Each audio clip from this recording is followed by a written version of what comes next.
programa de hoy, desde México, Iglesia gana demanda contra persona trans que exigía cambio de sexo en su partida de bautismo. Desde Perú, decreto que reconoce la transexualidad como enfermedad mental en el Plan de Seguro Público de Salud es bueno porque los que sufren esta distorsión tienden a buscar ayuda y pueden encontrarla, afirma especialista en bioética. Luego de 7 meses del inicio de la guerra entre Israel y Hamas, el cardenal de Jerusalén y el único párroco de Gaza logran ingresar a la franja e inician misión humanitaria con otras organizaciones. Desde Estados Unidos, sacerdote nicaragüense desterrado recibe premio concedido al obispo Rolando Álvarez. Critica el silencio de gobiernos e instituciones indiferentes a la violación de los derechos humanos y la libertad religiosa por parte de la dictadura. Hoy es la fiesta de San Pascual Bailón, patrono de los congresos eucarísticos y asociaciones eucarísticas. Le contamos su vida.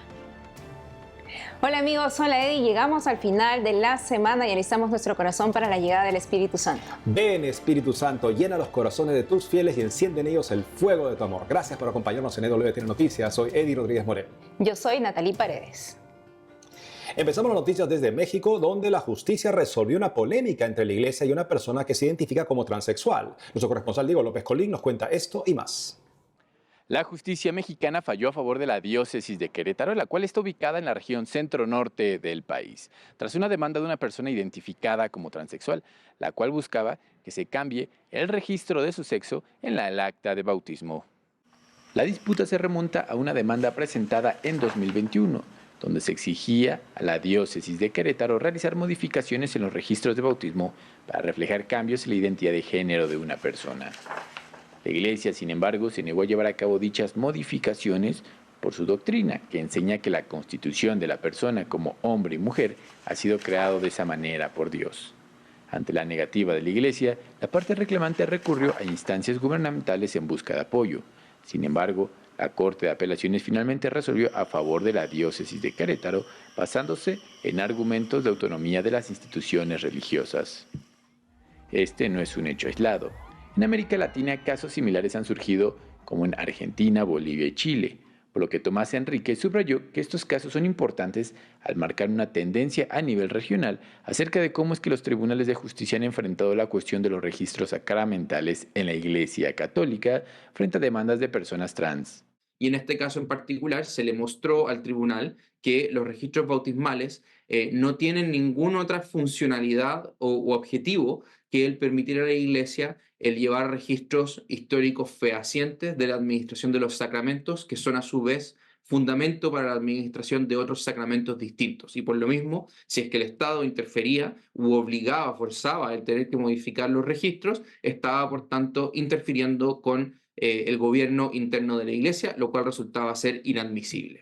En el marco del Día del Maestro celebrado este 15 de mayo, los obispos mexicanos compartieron una serie de reflexiones y pensamientos acerca de cómo mejorar la educación en el país. Los obispos mexicanos enfatizaron que la educación es una responsabilidad compartida, destacando la importancia de la participación activa de los padres. Por ello, el episcopado mexicano resaltó que la educación debe abarcar el desarrollo integral de la persona, no solo limitándose al ámbito académico. Por ello propusieron la necesidad de enseñar a los estudiantes a pensar, sentir y actuar correctamente, destacando la importancia de implementar valores positivos en la educación. Los obispos también hicieron un llamado a garantizar el acceso a la educación para todos, especialmente para aquellos que enfrentan barreras debido a la pandemia del COVID-19, la inseguridad, la migración o la pobreza. En cuanto a la calidad educativa, los obispos mexicanos instaron a las autoridades a establecer una sólida cultura de evaluación educativa. Por último, el episcopado mexicano propuso que la educación debe promover y formar todo lo verdaderamente humano, enfrentando los signos propios de la cultura de la muerte presentes en la sociedad. En una conmovedora misa en Basílica de Guadalupe, presidida por Monseñor Francisco Javier Acero, obispo auxiliar de la Arquidiócesis Primada de México, la Iglesia Católica celebró el Día de las Madres este 10 de mayo, junto con mamás y familiares de personas desaparecidas. En esta celebración se les brindó toda la solidaridad, pero sobre todo, la Iglesia Católica se puso a disposición para mediar con las autoridades y estos grupos de familiares. Y en esto la Iglesia siempre mediadora, y si tenemos que sentarnos con ellas para mediar, mediamos con ellas y nos sentamos con quien esté de presidente. Pero llevamos casi 6 años y es una rabia contenida porque el Estado les ha dejado solas. Y la Iglesia les está acompañando. Allí donde no está el Estado, está la Iglesia. Las cifras de desapariciones en México son alarmantes. Según datos de la Secretaría de Gobernación, desde el 31 de diciembre de 1952 hasta el 13 de mayo de 2024, se registran 115.984.000 personas desaparecidas y no localizadas. Durante el sexenio de López Obrador, que comenzó el 1 de diciembre de 2018, se han reportado 50.665 desapariciones. Las madres buscadoras son un grupo de familiares que ante la falta de respuesta de las autoridades se organizan para buscar a sus seres queridos en áreas peligrosas y difíciles. En la homilía en la Basílica de Guadalupe, Monseñor Acero expresó su agradecimiento a todas estas mamás por su lucha diaria en favor de la paz y reconoció su testimonio de lucha y tesón. El obispo también expresó su deseo de una sociedad justa y en paz en donde no haya más desaparecidos e hizo un llamado a las autoridades para que velen por los derechos de las mujeres y cesen todo tipo de violencia hacia ellas. Reportó para EWTN Noticias, Diego López. Y después de 7 meses del inicio de la guerra entre Israel y Hamas, el cardenal de Jerusalén y el único párroco de Gaza lograron ingresar a la franja para acompañar y llevar ayuda a los desplazados por la violencia. Le contamos. Con alegría por el reencuentro, el cardenal de Jerusalén, Pier Battista Pizzaballa, y el párroco Gabriel Romanelli son recibidos por los refugiados en la parroquia La Sagrada Familia en Gaza, el único templo católico en el territorio de mayoría musulmana. Llevan alimentos y medicinas a la población de Gaza. Es parte de una primera etapa de misión humanitaria con ayuda de la Soberana Orden de Malta, Malser International, entre otros. El propósito de esta visita es ante todo estar con ellos, para abrazarlos y apoyarlos lo más que podamos, verificar sus condiciones, tratar de comprender qué se puede hacer para mejorarlas y ayudarlos en todo lo posible. Hasta el cierre de este noticiero, no está claro cómo el cardenal de Jerusalén y el párroco de Gaza lograron entrar a la franja, según Associated Press. El patriarcado declinó hacer comentarios al respecto. La parroquia Sagrada Familia está en el norte de Gaza, que fue el primer objetivo de la ofensiva israelí. En gran medida quedó aislada por las tropas israelíes en los últimos 7 meses. Durante su estancia en la Sagrada Familia, el patriarca latino de Jerusalén saludó a los fieles y recorrió las instalaciones de la parroquia. Llegó a las habitaciones donde se albergan los más afectados por los bombardeos del ejército israelí en busca de los terroristas de Hamas. Luego presidió una santa misa en la iglesia parroquial con el padre Romanelli y los refugiados. El cardenal Pizzaballa realizó también una visita de cortesía a la parroquia ortodoxa de San Porfirio. Durante el inicio de la guerra en octubre del año pasado, el párroco de Gaza estaba de visita de trabajo en Belén y no podía regresar a la franja. El sacerdote argentino cuenta en su informativo La Voz Católica cómo se siente en su retorno. Con gran alegría y también con gran dolor, porque personas que ya se fueron, que no solamente las que emigraron, sino las que murieron. Pero bueno, un gran consuelo ver a la parroquia, tratar de ayudar en todo lo que se pueda. Así que me siento verdaderamente confortado por vuestras oraciones de tantos meses. El cardenal de Jerusalén seguirá en Gaza coordinando ayuda con los comités de administración de la iglesia. En Gaza, de poco más de 2 millones de habitantes, alrededor de 1.300 son cristianos.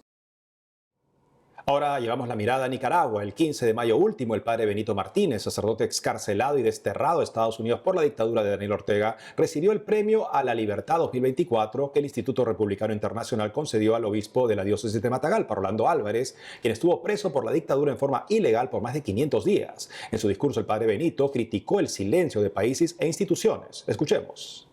Me permiten darles un abrazo. No preciso ni decir.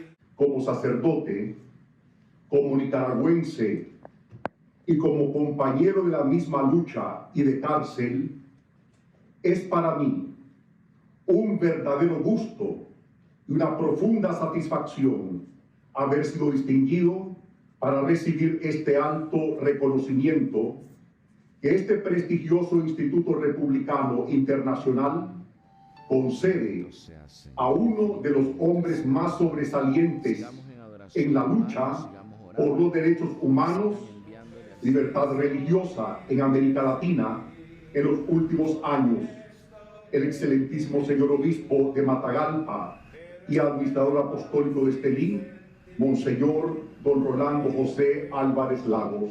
De poco serviría realizar este evento solo para otorgar un reconocimiento a Monseñor Álvarez, si no estuviéramos dispuestos a seguir su ejemplo de convicción, de lucha tenaz, de sacrificio, de deponer los intereses personales ante el bien común de los pueblos. En estos momentos de angustia, elevamos nuestra voz a las organizaciones y países con vocación democrática para que vuelvan su mirada hacia la Iglesia y pueblo de Nicaragua, donde se han violado todos los derechos humanos, comenzando por la dignidad a la persona y su derecho a libre ejercicio de sus creencias. Yo les suplico, en nombre de Dios, en nombre de la Iglesia en Nicaragua, en nombre de todos los nicaragüenses, no engrosemos la lista de países, de gobiernos, de instituciones, de conferencias episcopales de América Latina y del mundo, de personajes que en esta hora difícil y amarga que vivimos los nicaragüenses han vuelto los ojos hacia otra dirección, en un silencio cómplice y cobarde, del cual habríamos deseado estuvieran exentos los obispos que conforman la Conferencia Episcopal de Nicaragua. Desde hace 5 meses, trabajadores de Cáritas Estelí, ciudad donde el obispo Rolando Álvarez era el administrador apostólico, pasan cárcel, condenados en juicio ilegal. Se trata de Julio Berríos, Vladimir Payés, María Herrera, Freidel y Mara Biandino, así como Julio Sevilla. Este último está a punto de quedarse ciego en plena cárcel por falta de atención médica. Sobre su caso y más nos cuenta la abogada nicaragüense Patricia Molina. Don Santo Julio Sevilla era parte del miembro del coro de la iglesia y actualmente pues en algunos meses más ya no va a tener ya visión, o sea, está perdiendo la vista. Cada día su estado de salud está peor, porque además la dictadura no les proporciona medicina y tampoco médicos especialistas. Es la forma también de cometer estos actos de tortura, trato cruel e inhumano. Entonces, esa es la discapacidad que está teniendo en este momento, que es la pérdida de la visión, y sabemos que esto va a ser algo irreversible. Que una vez que salga de ahí no sabemos cuándo, porque la dictadura lo que quiere es causar el mayor daño posible. El nicaragüense Carlos Sevilla y otros 5 trabajadores de Cáritas de la ciudad de Estelí están condenados a 6 años de prisión, tras un juicio ilegal por lavado de dinero en su institución.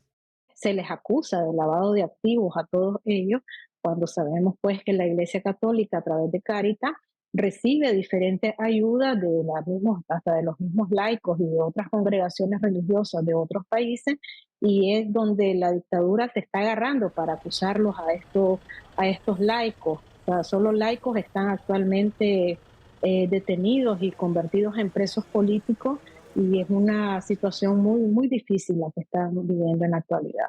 La abogada y autora del informe Nicaragua, una iglesia perseguida, explica las evidencias por las cuales valora por qué fue ilegal el juicio a Carlos Sevilla y sus compañeros de Cáritas de la ciudad de Estelí, presos desde diciembre de 2023.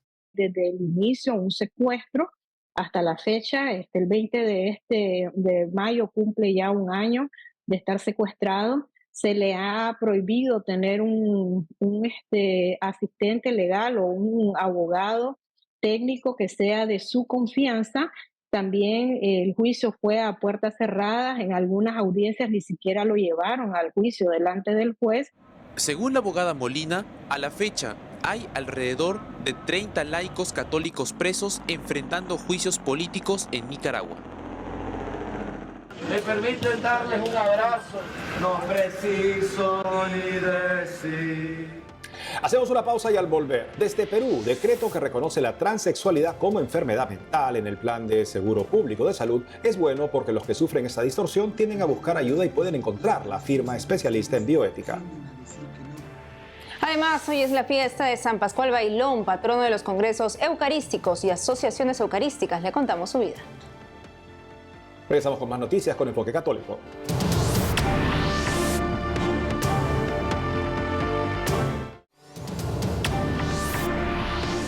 El último 10 de mayo, el Ministerio de Salud del Perú publicó un decreto supremo en el que calificó a la transexualidad como enfermedad y la incluyó en el Plan de Seguro Público de Salud. La normativa despertó polémica entre activistas LGTB, quienes exigen la derogación de la normativa ante el temor de que puedan ser sometidos a terapias de reconversión. Tras ello, el Ministerio de Salud emitió un comunicado diciendo que la llamada diversidad de género no es una enfermedad, no obstante lo que había establecido en el texto del decreto. ¿Es la transexualidad un problema de salud mental? Escuchemos el análisis de Jordi Pacheco, licenciada en bioética del Pontificio Ateneo Regina Apostolorum de Roma. Es un tema delicado, es un tema muy controvertido, ¿no? A día de hoy las organizaciones internacionales tienden a decir que no. Sin embargo, varios autores, desde la psicología, la psiquiatría y la bioética, se hacen esta pregunta, ¿no? ¿Puede no considerarse una enfermedad, un estado mental que se caracteriza por rechazar la realidad? Específicamente en el caso de la transexualidad, por rechazar una realidad tan evidente como es el propio cuerpo humano, difícilmente la respuesta va a ser que sí. ¿Bien? Aquí estamos delante de una alteración cognitiva. Por lo tanto, no es descabellado considerar la transexualidad una enfermedad. Jordi, ¿y puedes ayudarnos a interpretar el decreto supremo publicado por el Ministerio de Salud sobre la transexualidad? Así es. A ver, en realidad lo que este decreto ha hecho es algo muy sencillo. Ha sido reconocer lo que dice el CIE-10, en la Clasificación Internacional de Enfermedades, hecha por la OMS, dentro del cual se reconoce el transexualismo, el travestismo, el trastorno de identidad de género, entre otras realidades, como enfermedades, ¿no? Y las ha incorporado al plan esencial del aseguramiento, ¿no?, de salud. Entonces, ¿cuál es el problema? Uno podría decirse, ¿cuál es el problema, no? O sea, ¿a qué viene tanto lío? El problema viene porque las voces discordantes no quieren que la transexualidad sea considerada como una enfermedad. Y aquí estamos delante de una paradoja. Una enfermedad no es tal porque yo quiera o no considerarla como tal. ¿Bien? Y sobre todo, aquí se ve también una gran contradicción porque las personas que realmente sufren la transexualidad, y aquí yo hago una distinción entre transexuales de moda y transexuales reales, ¿bien?, realmente ellos sí tienden a buscar ayuda y es bueno que puedan encontrar. Jordi, una serie de organismos pro LGTB están exigiendo la derogación de esta normativa porque los han catalogado como enfermedad. ¿Qué opinas sobre esto? Bien. A ver, aquí como dije antes, siempre es importante distinguir entre el colectivo LGTB, la ideología, y las personas de a pie que pueden tener la transexualidad, ¿bien?, o la disforia de género. ¿Qué es lo que pasa? No puedo yo sacrificar la persona por el bien de una ideología, ¿no? Y es justamente lo que hacen estas organizaciones. Aquí no se trata de defender una ideología, se trata de que si Mario, si Juan, si Ana tienen un trastorno de identidad, la transexualidad, que puedan pedir ayuda si así realmente lo desean. Es aquí donde vemos que a estos colectivos les interesa más una idea que las personas en concreto. ¿Qué consecuencias podría tener este decreto? Sí, bien, las consecuencias, de una otra forma de responder la pregunta, puede ser o positiva o negativa, no sabemos. Va a depender de cómo se vaya a aplicar este decreto. La positiva podría ser que las personas transexuales van a poder recibir una ayuda y la consecuencia negativa sería que esa ayuda sea tergiversada, aplicando los mal llamados cambios de sexo o la hormonización cruzada o los bloqueadores de pubertad en el caso de los niños. Ese sería un efecto negativo. ¿Qué va a pasar? No podríamos decirlo con certeza. Entonces, es muy importante, por el bien de la salud de los peruanos, de los menores y de los mayores de edad, que el MINSA haga esta aclaración, ¿bien? No podemos apostar por un tratamiento, por los tratamientos de afirmación o cambio de sexo. ¿Por qué? Porque los datos nos indican que terminan, en muchos casos, con una intención suicida por parte de la persona que somete esos tratamientos. ¿A qué tiene que estar atenta la familia peruana, los padres católicos de hoy en día y bueno, toda nuestra sociedad? Esta pregunta me gusta mucho. Los padres de familias tienen que estar atentos a la forma de pensar de sus hijos. Y para esto es muy importante que haya un diálogo con el niño, que haya una intimidad, intimidad en el sentido de ser capaz de entrar en la interioridad de mi hijo, en su corazón, en su forma de pensar, ¿no? Porque la mayoría de menores de edad que dicen ser transexuales, que dicen pertenecer al otro sexo, o incluso que son diagnosticados con disforia de forma equivocada, en realidad no tienen la transexualidad, sino que simplemente dicen autopercibirse así por influencia de las redes sociales. ¿Ok? Entonces, ¿a qué tienen que estar atentos los padres de familia? Al ambiente en el que los chicos se mueven, la forma de pensar y sentir que nuestros hijos tienen. De esta forma, podremos no solamente cuidarnos de muchos otros peligros, sino específicamente de este que es un gran riesgo para el desarrollo de la identidad sexual de los niños. Y de esta forma podrán ser hombres o mujeres sin esta duda martirizante, porque es una duda martirizante que las personas que realmente sufren la enfermedad, muchas así lo confiesan, de no saber quién eres. El hecho de que yo sea varón y no sepa que soy varón, sino que me perciba como mujer o piense que soy mujer, es triste y causa sufrimiento. Entonces, a esto deben estar atentos los padres de familia. Muchas gracias por la entrevista. Muchas gracias, Bárbara. Hoy 17 de mayo celebramos a San Pascual Bailón, patrono de los congresos eucarísticos y asociaciones eucarísticas. Desde Perú, el padre Mariano Zulca nos cuenta la vida del santo franciscano.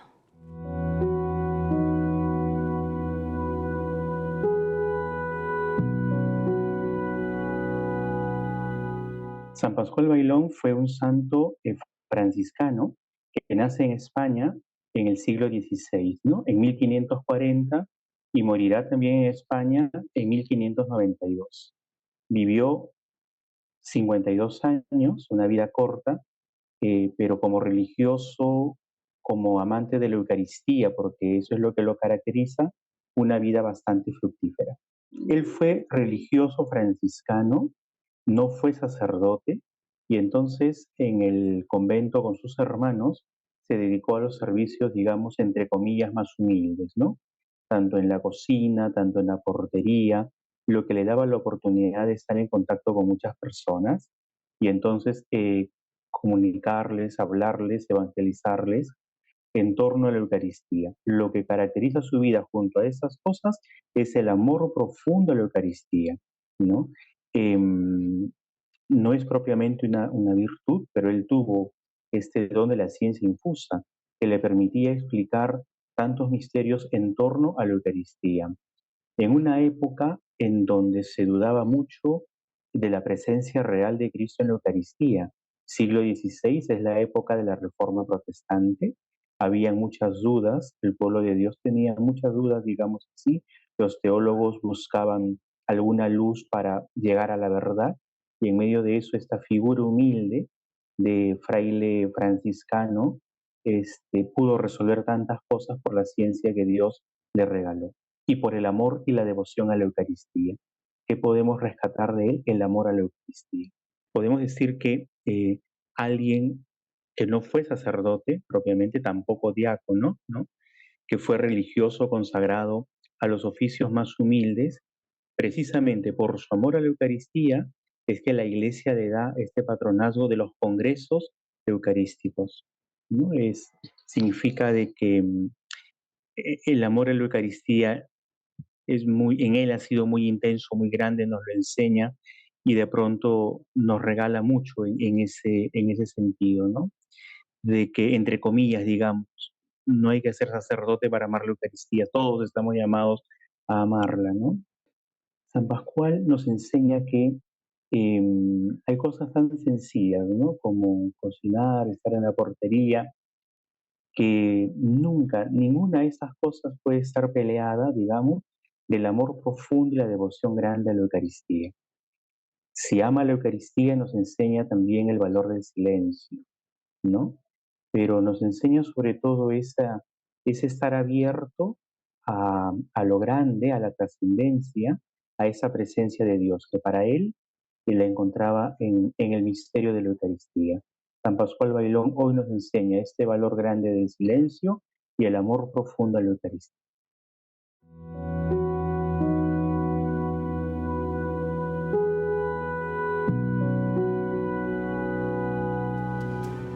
Y eso es todo por hoy, amigos. Gracias por haber estado con nosotros. No dejen de seguirnos en nuestras redes sociales y en wtnnoticias.com. Hasta el lunes.